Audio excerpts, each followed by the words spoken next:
Boa noite, pessoal.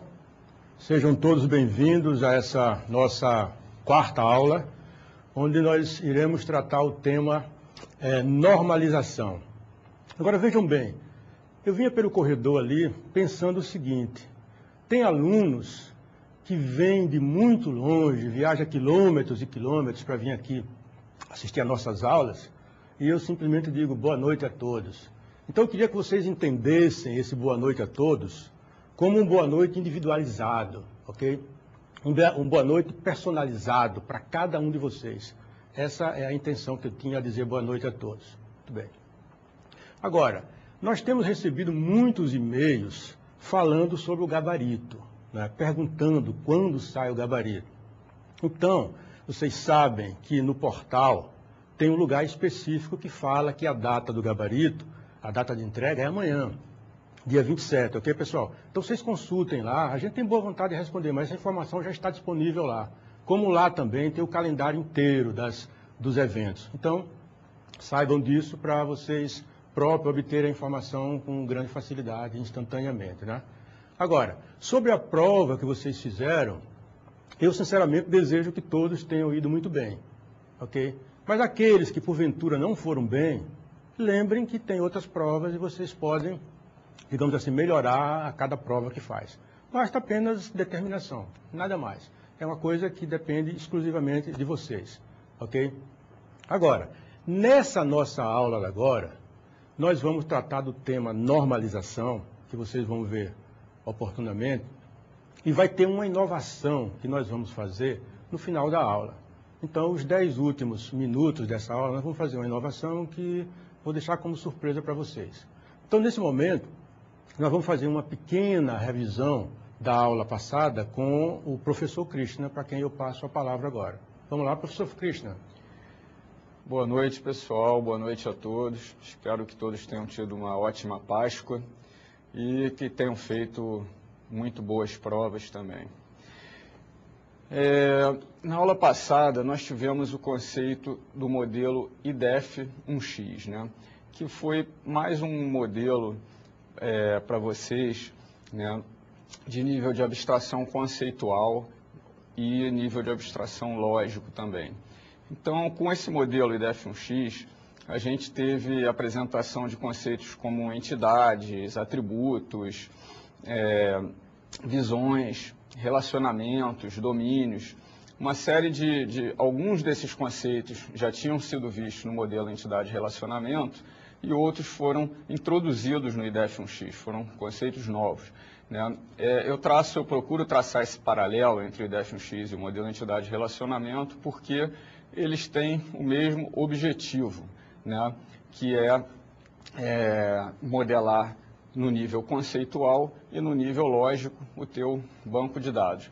O IDEF 1x a gente viu aqui que é um modelo mais recente, né? Um modelo mais novo, portanto tem alguns recursos adicionais, mas muitas coisas a gente consegue fazer esse paralelo. Então nós tivemos aí as entidades, né? Tivemos os atributos e tivemos os domínios. Os domínios são um negócio interessante, porque com eles você consegue determinar uma faixa de valores que você pode atribuir a determinados atributos. Então, eu poderia, por exemplo, criar um domínio dias úteis da semana, né, de segunda a sexta, e aí eu posso determinar que um atributo específico da minha entidade só aceite valores pertinente a este determinado domínio. Então, a gente também viu aqui o conceito de visões, né? Visões são um aspecto bastante interessante do IDEF 1x, porque elas te permitem diferentes níveis de visibilidade em cima do teu modelo. Então, você pode enxergar uma entidade com atributos de uma forma completa, todos os atributos dela, como você pode representá-la só com alguns atributos que te interessem numa determinada parte do modelo. Assim como você pode ter uma visão somente no nível entidades e relacionamentos, né? Ou você pode ter uma visão mais detalhada, em que você já começa a colocar atributos chaves, ou pode ter uma visão completa. Isso tudo te ajuda, principalmente em termos de diagramação, né, de visualização nas tuas ferramentas gráficas, né? E em relação aos relacionamentos, nós vimos também que no IDEF nós temos diferentes tipos de relacionamentos. Ele coloca esses relacionamentos como relacionamentos de categorização, em que a gente até traçou um paralelo com os relacionamentos de especialização do MER, né? Então, os de categorização, que são os de grupo completo e incompleto, e relacionamentos de conexão, em que a gente tem os não identificadores e os identificadores, em que a gente exporta a chave total ou parcialmente para a entidade filha, né? Então, esses foram alguns dos aspectos principais do IDEF. Gostaria até de relembrá-los assim, que o IDEF-1X, ele utiliza uma metodologia que, em princípio, até não prevê muito a normalização, né? Mas eu, particularmente, acho importantíssimo a gente sempre procurar normalizar, e é isso que a gente vai aprender com o professor Eugênio aqui na aula de hoje. Vamos lá, professor Eugênio. Ok, pessoal. Então, eu quero começar a aula dizendo a vocês que esse assunto é um assunto simples, tá? Não tenham dúvida. Primeira coisa, coloquem na cabeça que é um assunto simples, tá? E em homenagem a todos vocês que vieram de tão longe para assistir às aulas, nós vamos fazer o máximo possível, o professor Christian e eu, para que seja agradável e que seja proveitosa a nossa aula, ok? Vamos começar vendo qual é o objetivo dessa nossa aula. Vamos ao quadro, por favor, junto comigo. Objetivo da nossa aula.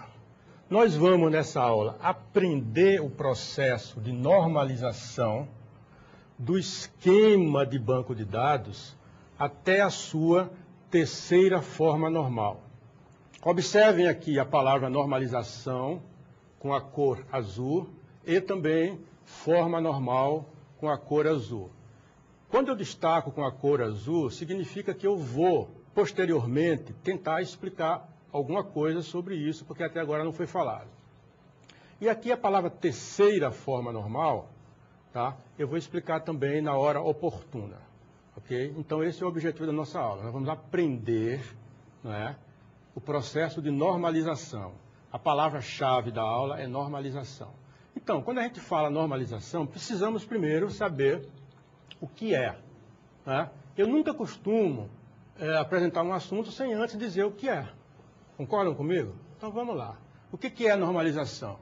Normalização é um processo, o processo formal, tá aqui, ó, passo a passo, que examina os atributos de uma entidade, tá, com o objetivo de evitar anomalias observadas na inclusão, exclusão e alteração de tuplas exclusivas. Observem a mesma lei de formação anteriormente explicada para vocês, onde eu destaco evitar anomalias com a cor azul, porque eu ainda não falei sobre isso. Destaco a palavra inclusão, a palavra exclusão e a palavra alteração, tá certo? Então, tudo isso, fiquem tranquilos que nós vamos explicar detalhadamente, começando agora. Então, veja o seguinte, aqui tem uma visão geral, né? Visão geral de quê? Visão geral de uma tabela que está aqui em cima. Essa é uma tabela que eu fiz especificamente para exemplificar. Então, eu coloquei na tabela uma coluna chamada código, uma coluna chamada nome, uma coluna endereço e uma coluna esporte. Poderia colocar outras coisas se quisesse, mas, por exemplo, isso aqui é suficiente. Então, vocês veem que no código está sempre o mesmo número, 1357, que é o número que eu gosto. Tá? O nome é Roger Federer. Para quem não está lembrado ou não conhece ainda, esse cara é o número 1 de tênis no mundo, já está durante muito tempo. Lausanne é uma cidade onde ele mora.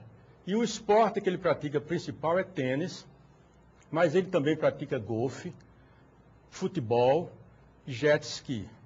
Então, eu vou aqui à frente para explicar para vocês por que eu botei aquela tabela ali, né? Porque é o seguinte, você vendo uma tabela daquela, à luz dela, eu vou explicar as anomalias de inclusão, exclusão E vocês vão ficar sabendo, então, o que é... E alteração também, né? São as 3 anomalias que eu falei. Então, aquelas palavras que eu destaquei, quer dizer, evitar anomalias. Que anomalia, professor? O que é anomalia? Anomalia de inclusão. O que é isso? Tudo isso vocês vão ver agora à luz desse exemplo que eu preparei, ok? Então, tem a tabela, vocês observaram. Então, vamos trabalhar nessa tabela e vamos saber essas coisas todas, tá? Então, vejamos, ó. A primeira que eu vou explicar é a anomalia de alteração. O que acontece? Vocês estão vendo a tabela, né? Está suficientemente grande para todo mundo ver. Imagine que o Roger Federer, né, ele mudou de endereço. Ele não mora mais em Lausanne, na França, tá? E mudou para outro lugar. Podia ser para Genebra. Aliás, Lausanne não é na França, na Suíça, desculpa. Podia ser Genebra, podia ser Paris, na França. Se ele mudasse, o que aconteceria, vocês olhando para essa tabela? Pô, eu mudava aqui, mas eu teria que mudar aqui também, porque senão ficava incompatível. Teria que mudar aqui também, teria que mudar aqui também, não é? Se ele mudasse de endereço, eu teria que mudar em todas as tuplas. Tuplas é cada uma dessas linhas aqui, viu, pessoal? Eu teria que mudar em todos os lugares onde ele apareça. Então, isso é anomalia de alteração. Ou seja, é uma anomalia. Eu vou ter que fazer um monte de coisas para simplesmente refletir uma mudança de endereço. Então, está explicado, quero crer, anomalia de alteração, né? Então, olha, anomalia de inclusão, o que é? Imaginem vocês que o Roger Federer, né, ele resolveu praticar um novo esporte. Se ele resolver praticar um novo esporte, teoricamente, bastaria eu dizer qual é esse novo esporte e estava beleza. Mas não, se eu tiver que botar um novo esporte para ele, eu vou ter que escrever esse número, escrever o nome dele, escrever a cidade que ele mora e escrever aqui o novo esporte. Claro, numa linha aqui abaixo, né? Eu colocaria uma outra linha aqui com todas essas informações. Então vocês veem que isso é uma anomalia de inclusão, porque eu preciso incluir uma única coisa, um esporte é o que eu quero incluir, e eu vou ter que colocar esse monte de coisas aqui. Então, isso é que se chama anomalia de inclusão, tá certo? Estou explicando as 3 anomalias que eu falei, né? E anomalia de exclusão. O que é anomalia de exclusão? É o seguinte, imaginem que o Roger Federer se aposentou, tá? Ele se aposentou. Então, eu quero simplesmente tirar o Roger Federer. O que eu vou fazer? Pô, eu vou ter que tirar todos os lugares, em todos os lugares que aparecer o Roger Federer, eu vou ter que apagar. Vou ter que eliminar. Elimina esse, depois esse, depois esse. Elimina um monte de lugares. Então, isso é uma anomalia de exclusão, ok? E anomalia de inclusão, como qualquer uma daquelas outras 3, é objeto da normalização. A normalização tenta tirar isso. Entenderam agora? Por que a gente vai trabalhar a normalização? Para isso, para tirar essas anomalias. Porque se você faz uma tabela como essa, meu Deus do céu, você está mal. Na hora que você quiser incluir, meu Deus, tem isso tudo. Eu quero só mudar um esporte, tem que mudar tudo.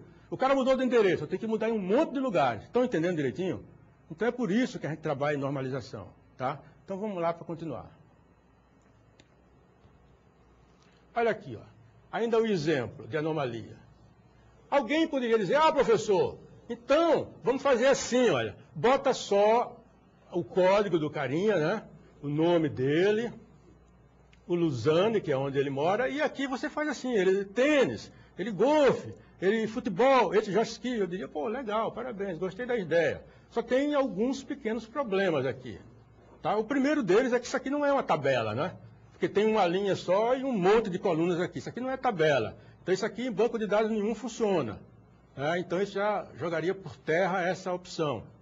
Teria uma outra. A gente podia, aqui onde tem esporte, tá, fazer uma coisa que se chama de multivalorado, botava uma coluna esporte 1, depois esporte 2, esporte 3, esporte 4, e aí ia. Tudo bem. E se o cara tivesse um esporte só? Aí eu deixaria só o esporte 1 ativo e os outros eu estava perdendo a área, né? Se o cara tivesse mais esportes do que o número de colunas que eu botei, também não funcionava. Então isso continua sendo anomalia, né? Agora, já falei que não é tabela, né? Muito bem. Então, como que poderíamos ver o efeito da normalização em cima desse exemplo? Poderia ser algo parecido com isso aqui, ó. Criaríamos uma tabela só, com isso? Tinha só o código, o nome e o endereço, né? E depois criaríamos outra tabela que tinha o código, vai ter que ter aí o export, o código e export, o código e export, o código e export. Aí vocês notam, professor, mas repetiu aqui o código. Claro, isso repetiu. Não tem nenhuma outra maneira de fazer esse vínculo sem ser através desse código. Ok? Mas o código é uma coisa que é numérica. Então essa tabela aqui, se o carinha tiver um export só, beleza, não vai ter essa linha daqui para baixo. Se ele tiver 10 exportes, eu boto mais uma linha aqui, boto um novo export, a outra linha, um novo export. Ou seja, matamos o problema, matamos a charada, fazendo essas duas tabelas. Ok? Então isso, senhores, é o efeito da normalização. Agora, o que é que nós precisamos? Nós precisamos ver as maneiras de fazer a normalização. Nós temos duas maneiras, uma chamada top-down e outra chamada de bottom-up. Eu vou aqui à frente para explicar para vocês, porque agora nós vamos aprender a fazer normalização. Então tem dois métodos fundamentais, um que se chama top-down, significa de cima para baixo, top é cima e down é baixo. E a outra é o contrário, é bottom-up, de baixo para cima, tá certo? Então são os dois métodos mais convencionais para se fazer normalização. Eu vou ler ali os dois rapidinho, mas eu vou trabalhar para vocês no bottom-up, tá? Vou dizer já então, para a gente ganhar tempo sem usar transparência. O bottom-up é quando você você vai, por exemplo, num lugar e pega uma nota fiscal. Está lá a nota fiscal. E você vai modelar a luz da nota fiscal. Então você está fazendo o projeto, você está olhando o que é que você pode melhorar naquela nota, de tal forma que reflita aquilo em tabelas e relacionamentos. Como fazer isso? Nós vamos ver aqui em seguida, tá certo? Então isso aqui é o top-down. O top-down é diferente do que eu falei, porque esse aqui é o de cima para baixo, né? É assim, após definir o modelo de dados, com o DER, por exemplo, normaliza-se para obter uma síntese dos dados, bem como uma decomposição das entidades. Vocês viram, né? Eu transformei aquela tabela em duas. E relacionamentos em relacionamentos mais estáveis. O que é estável? Significa que se eu fizer uma modificação lá, o sistema não vai cair. Então, esse é um dos objetivos, né? E o bottom-up, eu não vou ler, porque eu já expliquei para vocês o que é. Tá certo? Então, olha, o que é que nós vamos fazer? A normalização, ela tem o que se chama de formas normais, né? Começando com a primeira forma normal.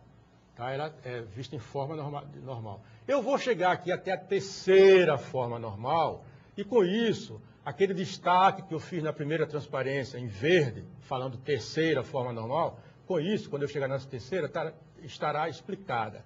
Agora, existem, além das 3 formas normais, mais 2 outras. Na realidade, tem até 5 formas normais e mais uma que o professor Krishna vai nos brindar com a explicação mais tarde. Okay? Primeira forma normal. Uma relação é tabela, né? Vocês lembram? Uma relação, chamada R, está na primeira forma normal, aqui, ó, se todos os domínios básicos contiverem somente valores atômicos, ou seja, não possui grupos de repetição. Isso aqui é o que caracteriza a primeira forma normal. Eu quero dizer para vocês o seguinte, fiquem tranquilos que eu vou explicar isso direito, que eu sei, vou aqui para frente para rapidinho dizer, eu tenho consciência, não se preocupe com isso, que só uma explicaçãozinha assim não é suficiente, então eu vou explicar mais. Vocês vão todos sair daqui entendendo isso, se não entenderem pode dizer que a culpa foi minha, ok? Então vamos lá.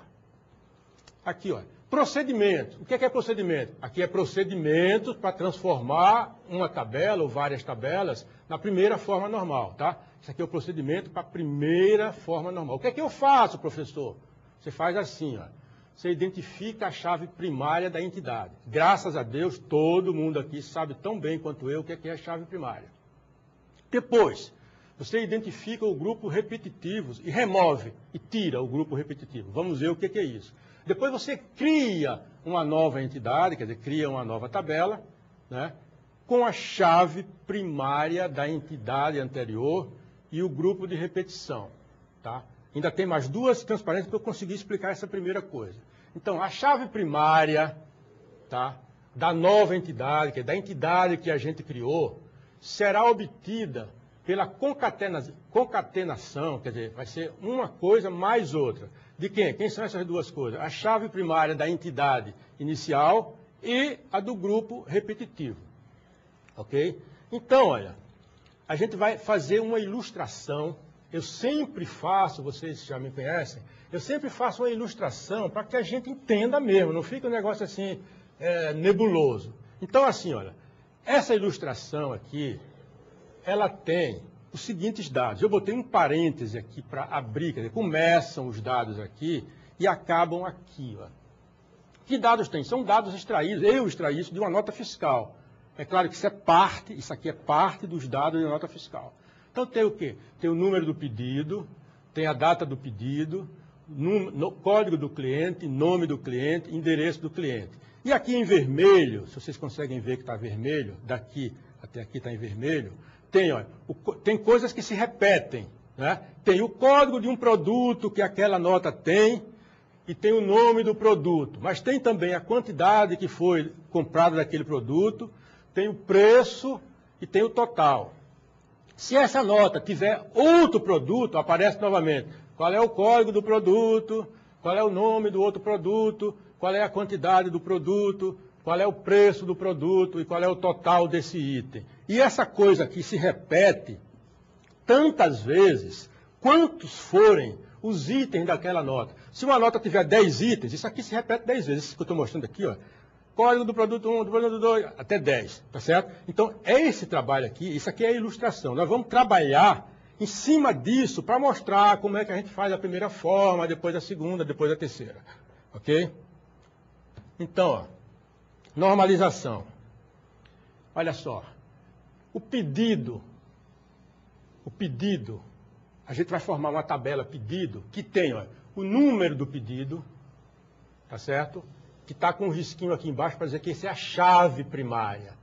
Tem a data do pedido, o código, o nome, o endereço e o total. O que é isso aqui? Isso aqui nada mais é do que aquela mesma tabela, extraindo dela, eu extraí da tabela o grupo de repetição. Por que extraiu, professor? Porque a primeira forma normal se obtém assim, ok? Então eu extraí. Ah, extraiu e cadê ela? Ela está aqui, ó. Ela está aqui. Essa é a outra tabela que eu criei, tá? A outra tabela eu chamei de item pedido. Ah, mas o que é que tem nessa outra tabela? Eu digo, tem o que eu retirei daquela, que eu não faço mágica, né? Então está aqui, ó. Retirei o código, então o código fica aqui. Retirei o nome do produto, retirei a quantidade do produto, retirei o preço do produto e retirei o total do produto. Essa daqui com essa daqui me dá aquela primeira que eu mostrei na transparência anterior. Ok? Muito bem. Então, o que é que eu faço? Tem ainda essa coisa, não é, que não tinha na tabela, na parte que eu retirei. Então, ela tem, por quê? Porque é o vínculo. Essa coisa aqui é o vínculo. Você está vendo que essa é isso aqui. Quer dizer, como é que eu vinculo esse pedido com os itens que compõem esse pedido? Dessa maneira, através dessa chave aqui. Ok? Então, é assim que se obtém a primeira forma normal. Tá? Então, vamos aqui explorar agora a segunda forma normal. Tá? Eu vou aqui à frente para dizer para vocês o seguinte, ó.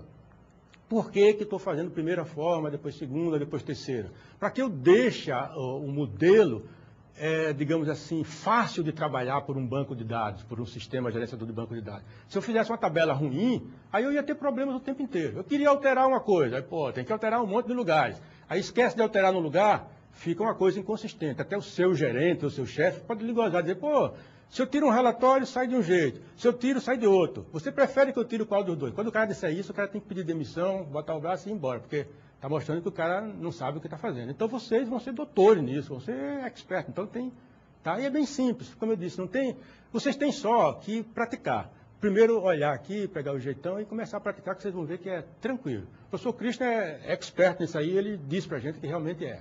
Ok? Então, ó, segunda forma normal. Uma relação, que nós vamos chamar de R, está na segunda forma normal, que é 2FN, está aqui, ó. Se e somente se ela estiver na primeira e todos os atributos não chave forem totalmente dependentes da chave primária composta, tá? Dependente de toda a chave e não apenas de parte dela. Então vejam novamente, A entidade que a gente criou, ela tem uma chave primária composta. O que é chave primária composta? É uma chave primária que tem mais do que um atributo. Vocês viram, quando eu retirei aquele grupo de repetição, não é? Eu tinha a chave do grupo de repetição. E eu tive que colocar outra chave em cima, vocês viram ali, que eu digo, essa é o vínculo. Então a chave dessa entidade aí que eu criei, ela é composta. Composta de quê? Da chave primária da primeira entidade com a chave primária dessa segunda. Então é composta, tá? Então isso é que se chama de chave primária composta.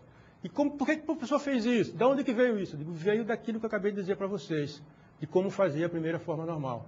Tá? E agora vamos ver como fazer a segunda. É simples, seguindo a regra ali, tranquilo. Vamos lá.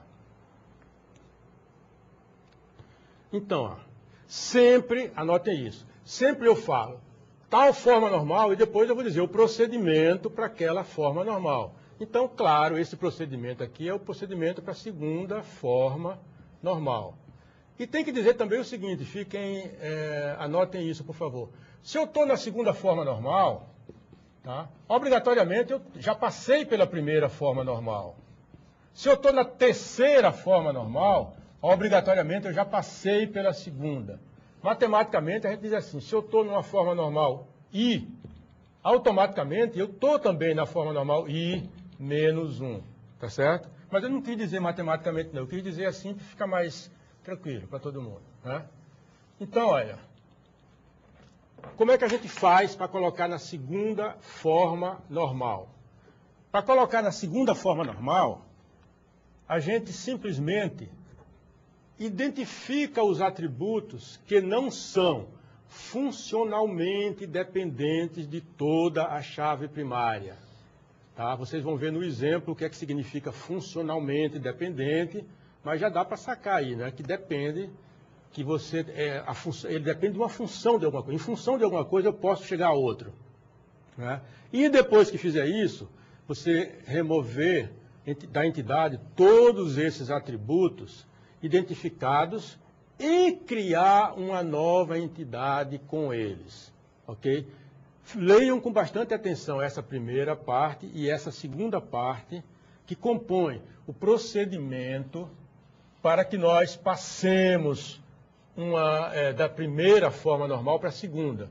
A gente passa sempre de uma para outra. E se a gente está numa forma, como eu acabei de dizer, na forma 3, obviamente a gente já passou pela 2 e pela 1.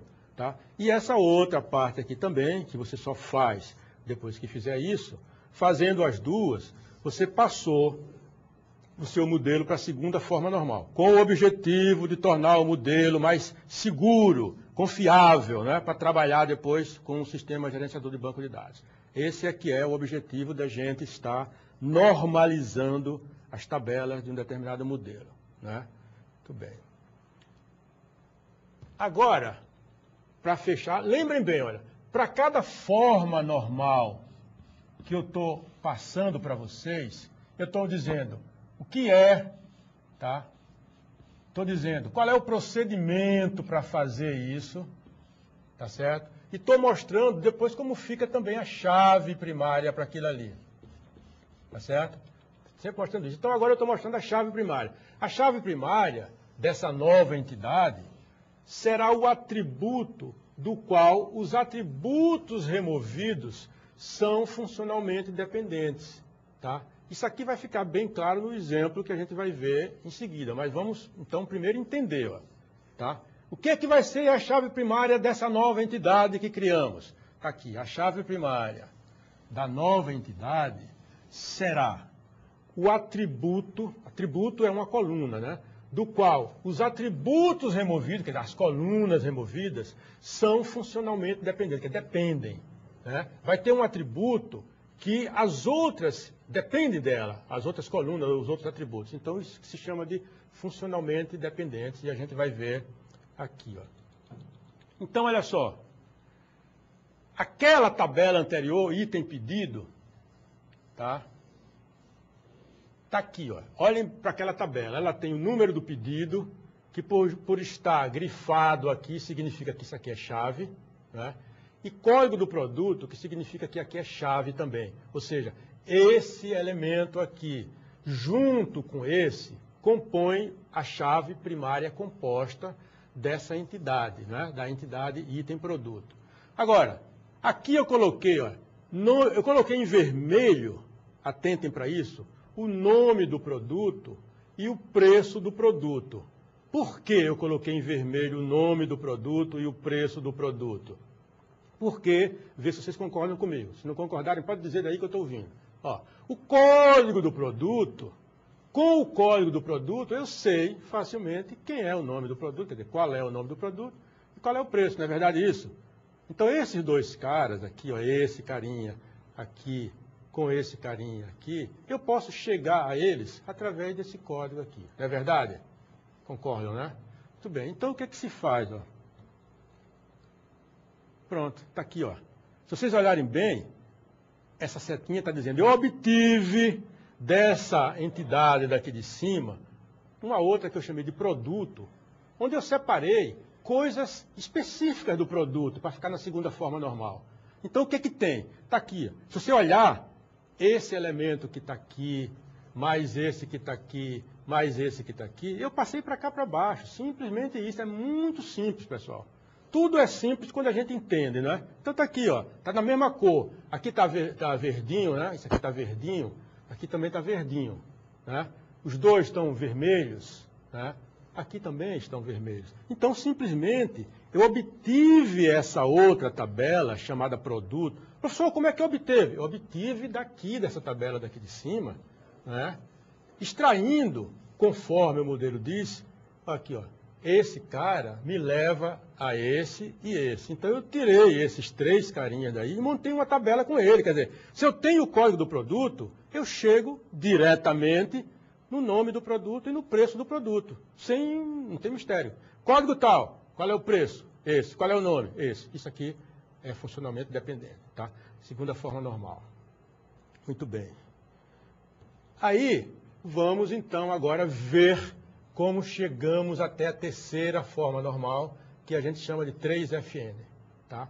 Então, a primeira coisa é aquela ladainha. A gente vai dizer o que é como é que está, o que é que caracteriza, melhor dizendo, uma terceira forma normal. É a seguinte, uma relação, que a gente sempre está chamando de R de relação, né?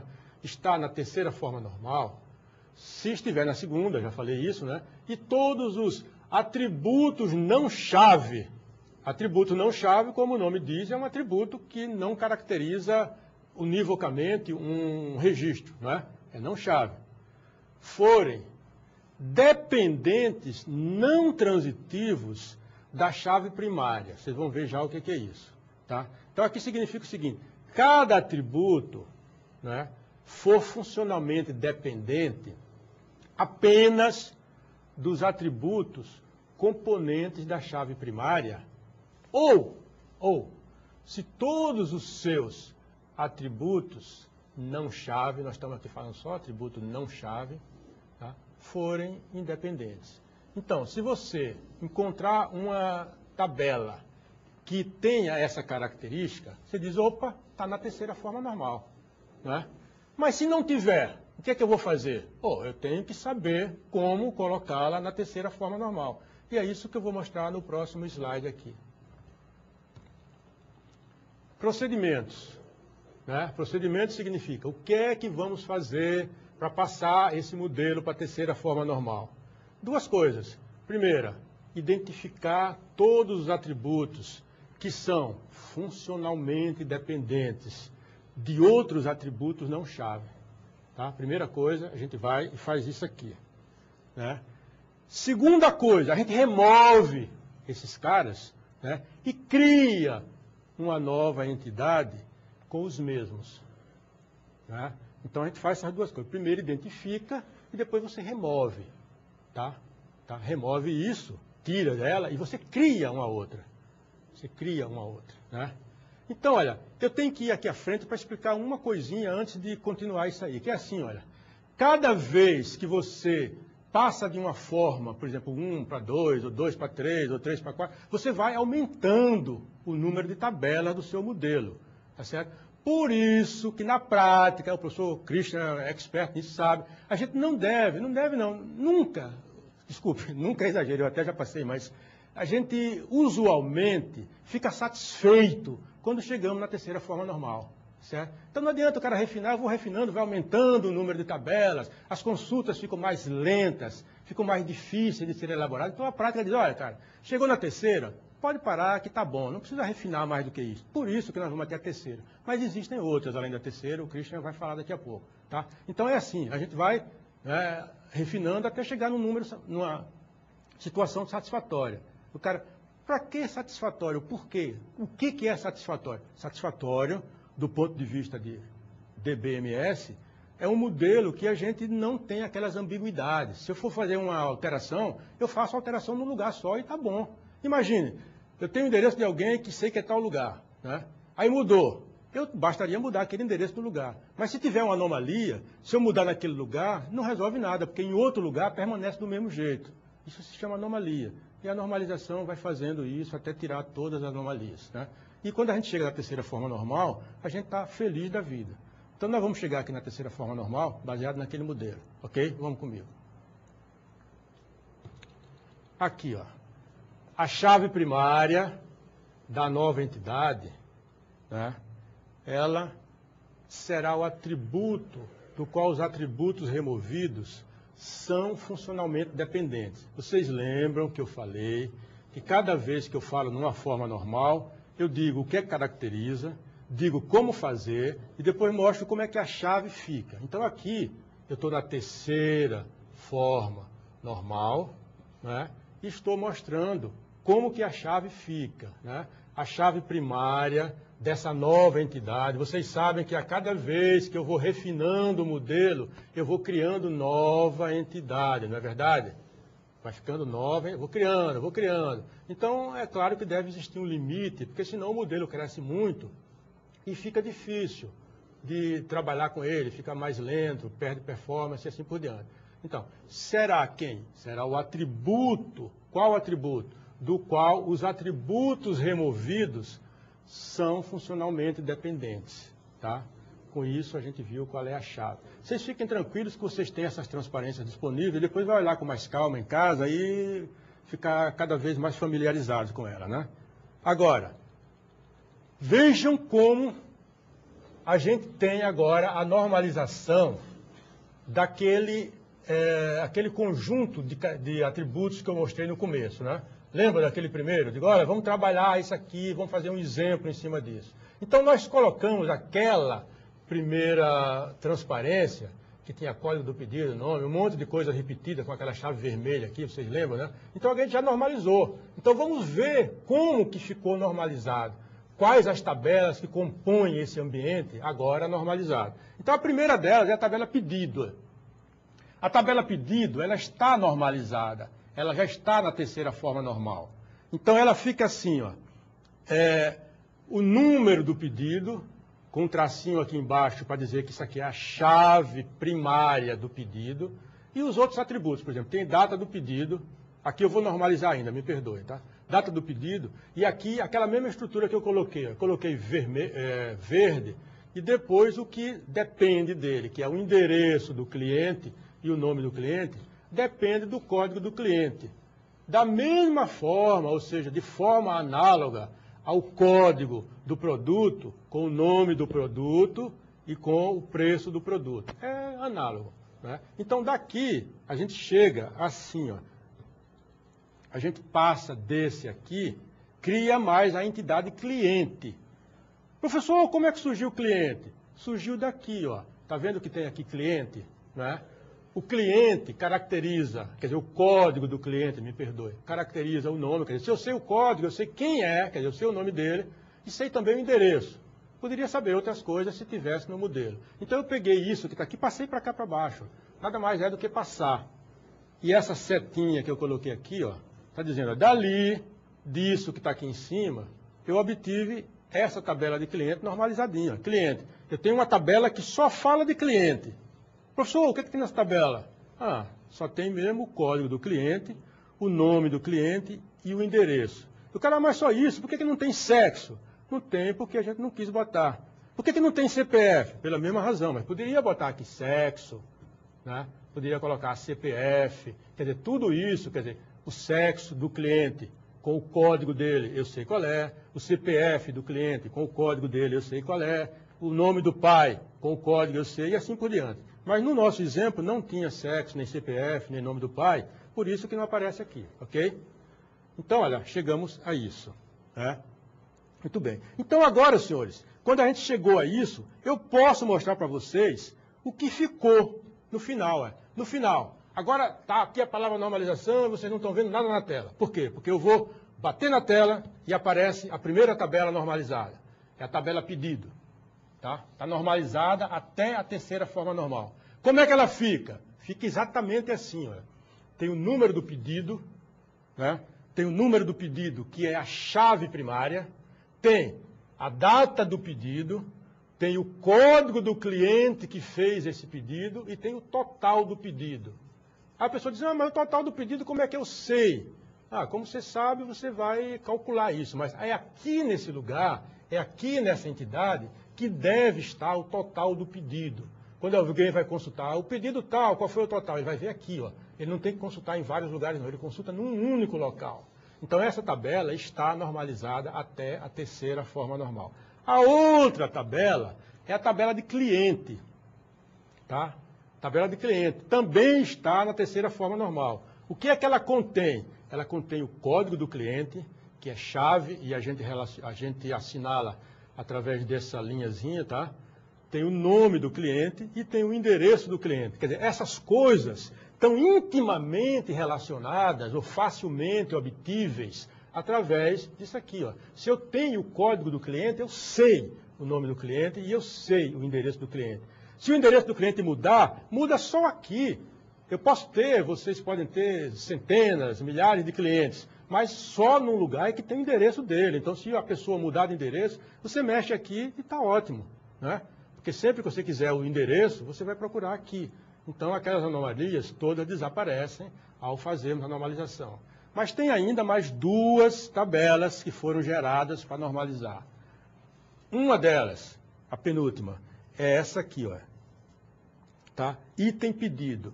O que é que compõe essa tabela? Compõe o número do pedido com o código do produto, né? É uma chave composta, né? Composta disso aqui com isso aqui, né? E tem associado a essa chave, eu sei, a quantidade do produto e o total do produto. Vejam bem, se o cliente pediu 10 itens, eu coloco 10 registros desse aqui e na boa. Se ele pediu 1 milhão, eu coloco 1 milhão desse aqui e tranquilo. Se ele não pediu nenhum, eu não coloco nenhum. Não tem problema nenhum. Se ele pediu 1, eu coloco 1. Ou seja, você fez uma solução elegante. E é assim que vocês devem fazer, né? E a última é a tabela de produto, que também está normalizada, ok? O que é que tem, ou o que é que contém a tabela do produto? Contém a chave primária, que é o código do produto. A chave primária está arriscada aqui embaixo, justamente que é uma convenção para dizer que isso aqui é chave primária. E nós temos o nome do produto e o preço do produto, tá certo? Então, olha, essas 4 tabelas aqui é o reflexo da normalização aplicada naquela primeira tabela que nós mostramos no começo. Então, isso é o processo de normalização. A gente fez a normalização para tornar o modelo tratável, tornar o modelo flexível, o modelo confiável, o modelo eficiente, ok? Então, é por isso que se faz normalização. Agora, eu digo para vocês também o seguinte, olha, com a prática, o professor Krishna, que é expert, sabe, a gente já faz aquela modelagem intuitiva, a gente nem pensa em normalização, já sai normalizada. E se a gente usar algum método chocante, como é o caso do IDF1X, nem precisa pensar que ele automaticamente já induz você a fazer a coisa certa, ok? Então, nesse momento agora, eu vou passar a palavra para o nosso amigo professor Krishna, que ele vai fazer umas considerações complementares aí para nos ajudar. Professor Krishna, vamos lá. Bom, eu gostaria de pedir a vocês para abrirem as apostilas na página 67. Eu vou falar agora sobre a forma normal de Boyce Code e a seguir mostrar mais um pequeno exemplo, né, ilustrando da primeira à terceira forma normal. Na forma normal de Boyce Code, ela é uma forma um pouco mais restritiva.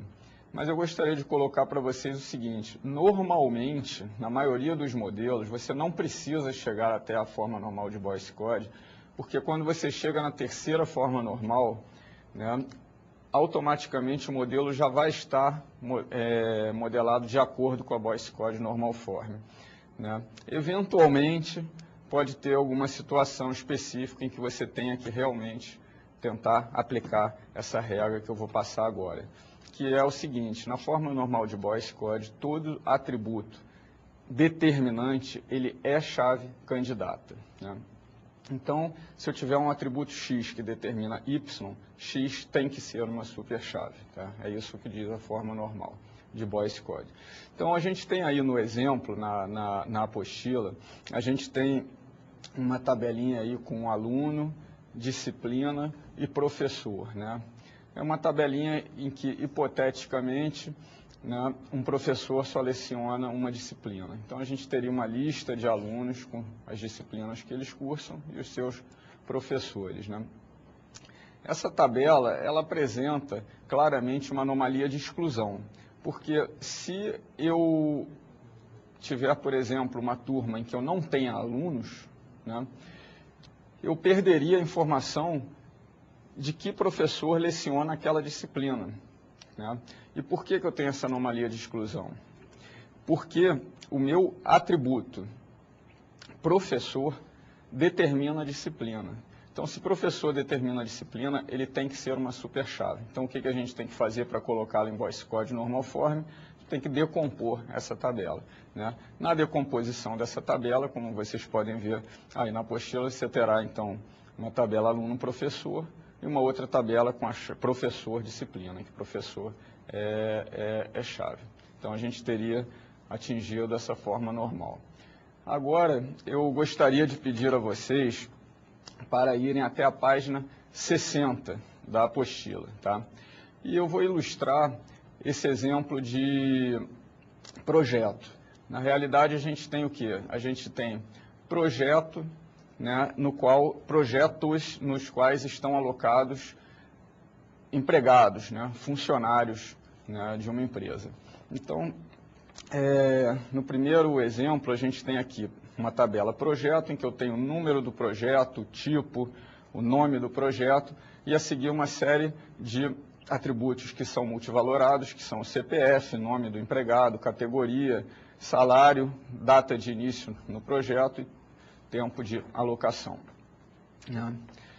Para a gente colocar essa tabela na primeira forma normal, né, como foi visto agora com o professor Eugênio, a gente tem que decompor, né, os que são os atributos multivalorados, né? Então, para colocar na primeira forma normal, a gente já teria uma tabela de projeto, cuja chave é o número do projeto, e tem atributos tipo e nome do projeto, e a gente vai ter que criar uma tabela alocação, tá? Nessa tabela alocação, eu teria o número do projeto e o CPF dos empregados, né? E a seguir o nome do empregado, categoria, salário, enfim, os outros atributos, né? Então, eu consegui, nessa minha tabela alocação, eu tenho toda a minha relação de CPFs, ou seja, né, de dados dos funcionários que trabalham num determinado projeto. Isso estaria na primeira forma normal, né? Mas acontece que a gente ainda tem problemas aqui. A gente continua tendo a seguinte anomalia. O nome do empregado, por exemplo, ele é um atributo que não depende do número do projeto. Ele depende de quê? Depende somente do CPF. Isso indica claramente que para que a gente chegue na segunda forma normal, ou seja, os atributos não chaves, eles têm que depender da chave completa e não somente de uma parte dela. Para a gente chegar na segunda forma normal, eu vou ter que decompor essa entidade alocação. E eu vou ter que criar uma nova entidade empregado, né? Essa nova entidade empregado, então, ela vai ter o CPF do empregado, o nome do empregado, a categoria e o salário, né? E a minha entidade alocação, ela passou a ter o número do projeto, CPF, data de início e tempo de alocação, né? Com isso, a gente atingiu a segunda forma normal. Mas ainda temos um problema. qual é o problema que a gente tem? O salário, ele não depende do CPF, ele tem uma dependência transitiva, porque ele depende da categoria. Então, para que a gente atinja a terceira forma normal, a gente vai ter que quebrar essa entidade empregado, tá? E decompor ela em mais uma entidade, que é a entidade categoria.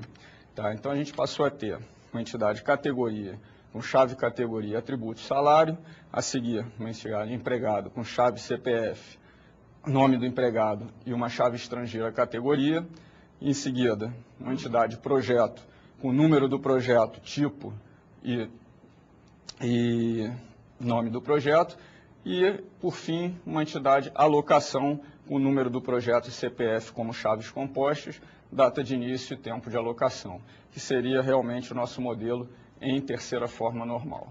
Eu vou retornar então agora ao professor Eugênio. Vamos lá, professor. Ok, pessoal. Então agora a surpresa de final de aula que eu falei para vocês no início da aula. É assim, olha, vários alunos têm me mandado através da web tutoria um pedido de professor, mostre ao vivo o programa lá, o DB Design, como é que faz aquilo, como é que não faz, a gente precisa de uma forcinha para isso. Então eu consultei o Christian e ele concordou que eu mostrasse aqui para vocês ao vivo, ok? Então eu vou mostrar uma coisa que nós fizemos há pouco, ao vivo, usando a ferramenta DB Design 4, mas já aviso a vocês o seguinte, olha, a lei de Murphy existe, né? Se tem alguma chance de alguma coisa dar errado, pode acontecer. Então eu já peço desculpas se alguma coisa não sair a contento, porque a lei de Murphy está presente sempre aí, né? Então é o seguinte, olha, eu preparei esse mesmo modelo que a gente explicou, né, no DB Design 4.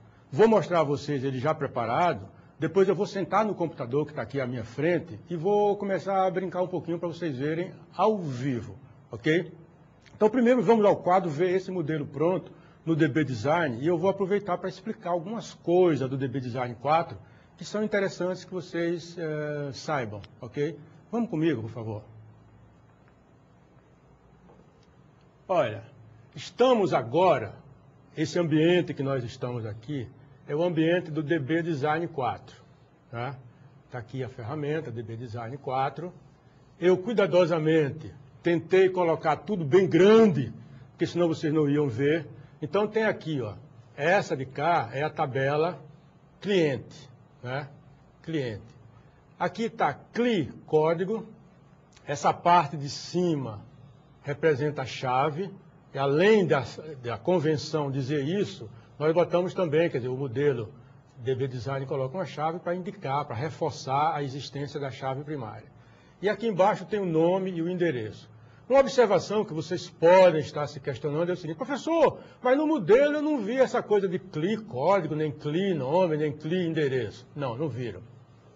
Vocês viram a mesma coisa com outros nomes. Então isso aqui de botar o CLI como primeira parte do nome do atributo, é uma convenção minha, do professor Eugênio, tá?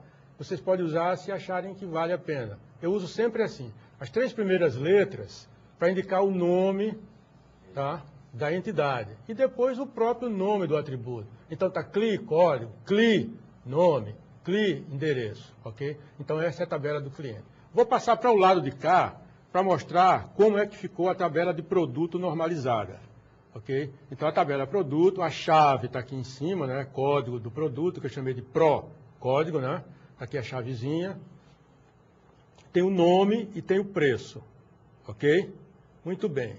Agora, dessa aqui eu vou passar para essa. Vou tentar explicar essa aqui para vocês agora. Essa é a tabela de pedido. Ok? Então a tabela de pedido, ela tem o código do pedido, que é chave, né? Chave primária, né? Está nessa parte aqui, tá a chavezinha aqui para vocês verem. Tem a data e tem o total. Aí vocês estão dizendo, pô, e essa coisa aqui com esse FK? Essa coisa aqui é o código do cliente. Vejam a convenção como eu uso, o efeito dela. Aqui você está vendo CLI. Podia dizer, professor, mas aqui não é a tabela pedido, como é que aparece CLI? Eu digo justamente porque CLI migrou daqui dessa tabela, ele veio dessa tabela. Aí, como é que faz isso? Através do relacionamento.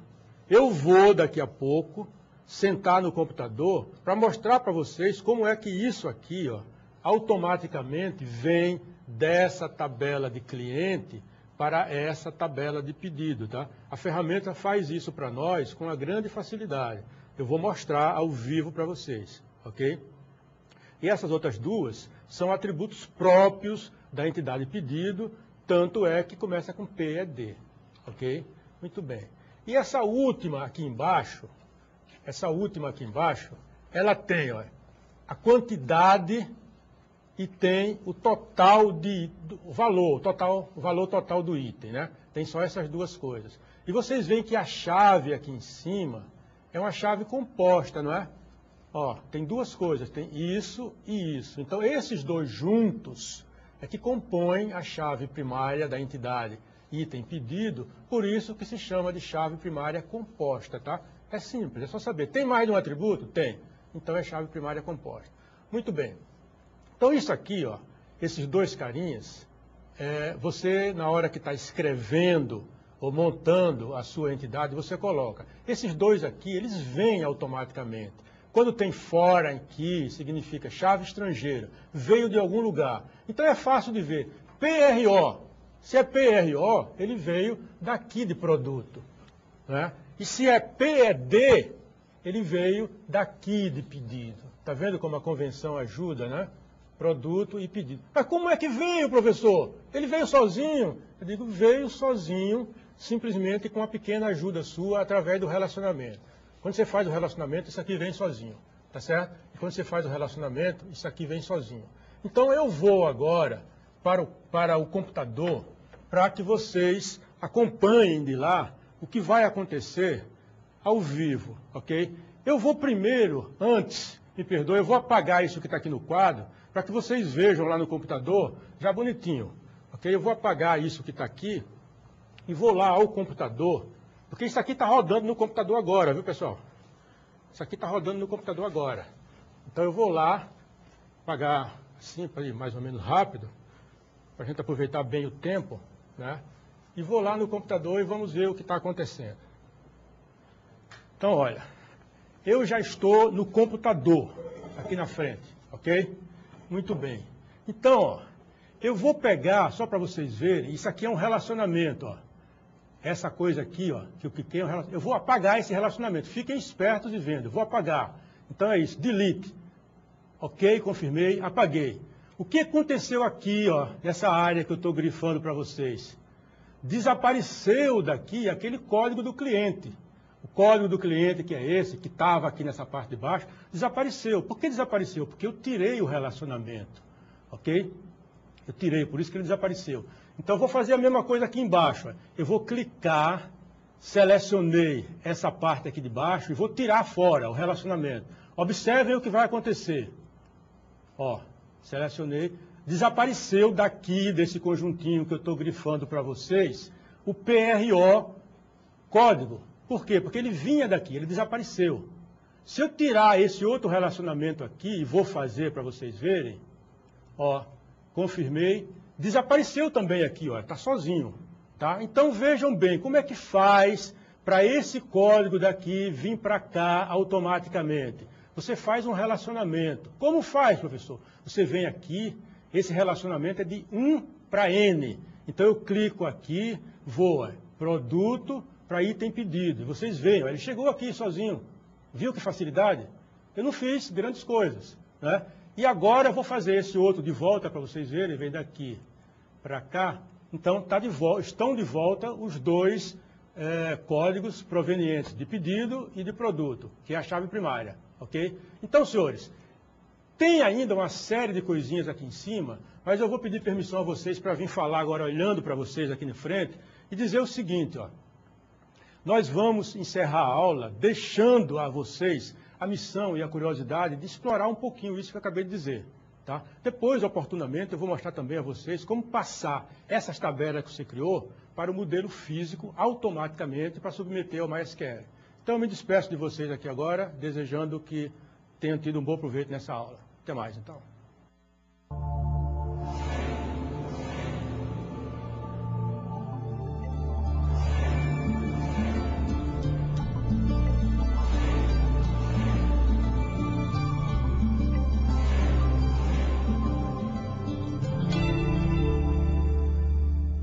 Educom, educação superior com alta tecnologia.